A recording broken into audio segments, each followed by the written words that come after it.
This is a super dope Wednesday in your 40s. Hi, my name is Tim, and yes, I do like saying that, but I can stand behind it, and here's why. Even as I was taking the shot, magic was about to happen. That gentleman there on the left recognized me and wanted to have a bit of a chat. We talked about keeping your shit together in your 40s, and then when I got on the subway and busted out my computer, I got this question. I mean, how lucky am I that I'd get stopped on the subway platform about dread over turning 40, and also about starting your career? And all this on my way to a super fun place called the Fly Fish Club. Don't quote me on this, but I believe it's like a members-only joint kind of jam. Over on East Houston. Not pictured here is a guy named Nick that I know put a lot of love into this. Speaking of putting a lot of love into things, my friend Max is who I'm dining with tonight. Him and his fiancée are the people behind Siegelman Stable. We crossed paths a couple years ago, running in the New York City Marathon for the same charity.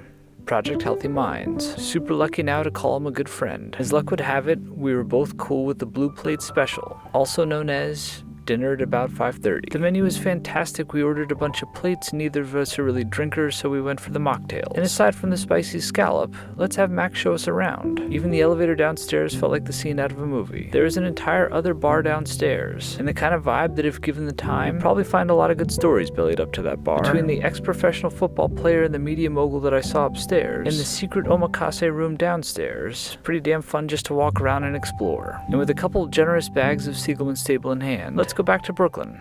It's been a long day.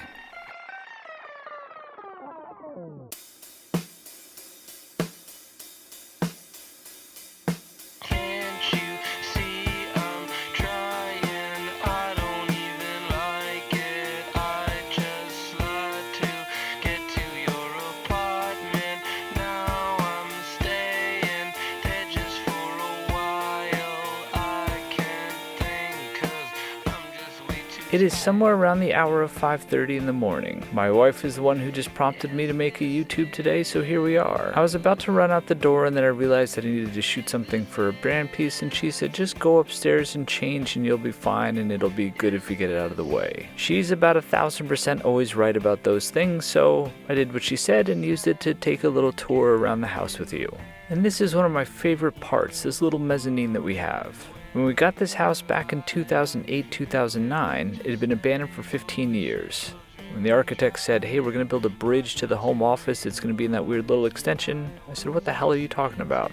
But he was way smarter than me, so why not? Oh, and by the way, Kelly's getting some videography credit today too. I don't know how much if I freeze when the camera's put on me and I don't know what to do. You're looking at it. To the brand piece that I need to shoot. I'm building a whole bunch of different business models right now, and doing brand deals remains one of the core pieces. Aside from a pretty extensive background in marketing overall, I spent 7 years at ESPN customer marketing and sales. So I feel like I got a bit of an unfair advantage to try to do these super well.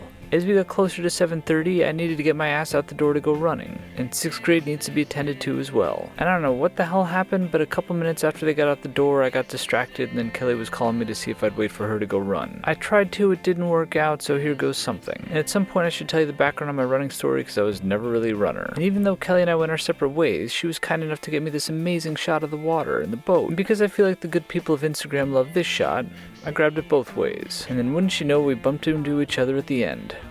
Told you, super dope day. Picker, it didn't happen, and then straight into this god-awful tub. And at this point I'd completely run out of time and couldn't shower. I had to go straight into teaching class. For those of you that may not know the backstory, I responsibly fired myself over the summer. I had a pretty big corporate job for a very long time, until I didn't. I'm also one of the few people on the planet that's a double certified emotional intelligence coach. So I started a free school.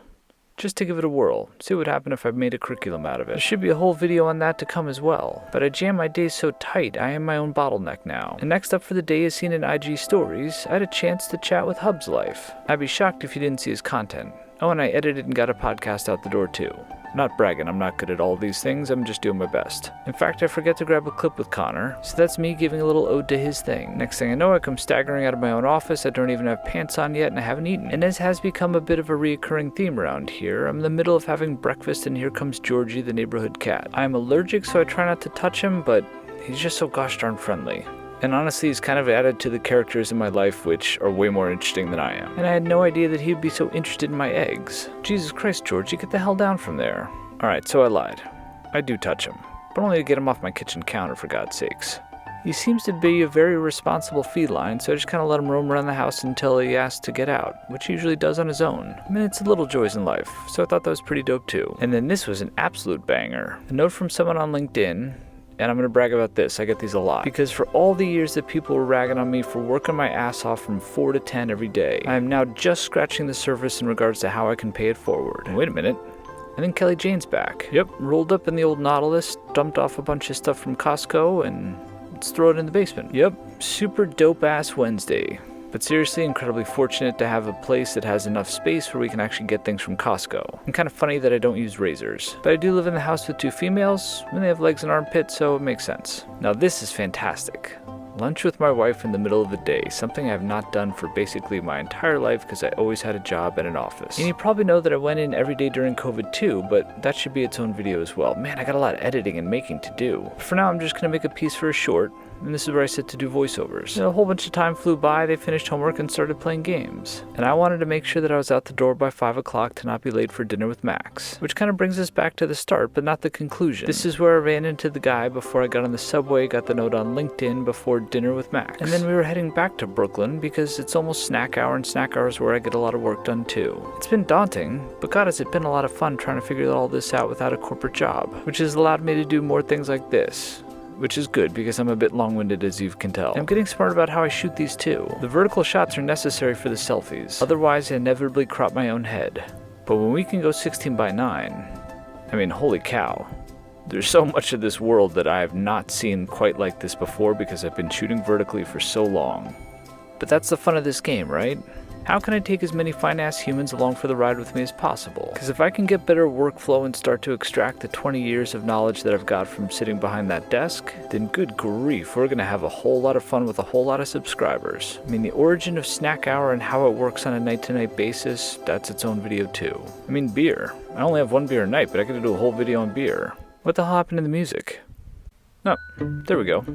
That's another part of this as well. I have no idea what the hell music I can and cannot use, so I'm sure that this will get blocked or muted or I can't make AdSense off of it, but I just want to use good tunes. That's the kind of stuff that I'm researching and trying to look through during snack hours. And then there's always lovely snack hour dessert. I keep my protein bars in the basement just because I like to get up and stretch my legs. And I do like my basement a lot, so it's a win-win. When I get back upstairs, I'll start to do some rough cuts and some writings, and then I think you know the drill when it comes to the end of the evening. This one feels weird to shoot this way, as in 16 by 9. I don't know. But, oh, and bourbon. There could be a whole video on bourbon too. I don't know who would watch that, but that'd be fun. Don't worry, I'm only allowed this 1 sip a night. And I believe that is all I've got for today. Yep.